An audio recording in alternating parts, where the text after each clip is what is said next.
السلام عليكم ورحمة الله وبركاته ود ቤተሰብ እንደት ናችሁ ሰላም ናችሁ እኔ ጋር አልሐምዱሊላህ እንደውም ሀገራችን አላህ ሰላም አለ ያርግልን ላይክ ሼር ለምታደርጉኝ ከልብ አመሰግናለሁ ስንት ብላታል ግን ላይክ አድርጉኝ ነው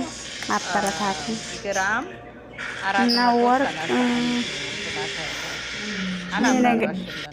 ነገ እዳሚ 15 ቀን በ450 ብር ነው ገዛት አንድ ግራም ማለት ነው ምን አልቀረው ዋጋ ነው አይደል ወላ በአጠቃላይ 431 ብር አሁን ደግሞ ተነ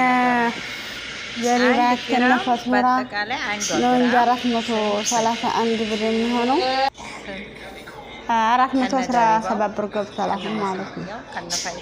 ግራም ብቻ አንድ ግራም 417 ብር ገብቷል 431 ብቻ ነው ደግሞ በ423 ብር ገብቷል አንድ ግራም ማለት ነው ግን የጀሪባ የፈቱራ መስሪያ አለው ሁሉ ነገር ማለት ነው ብዙ ነው የሚቆራረጠው ማለት ነው ቢሆንም ግን አሁን ገብቷል አብራሪላችሁ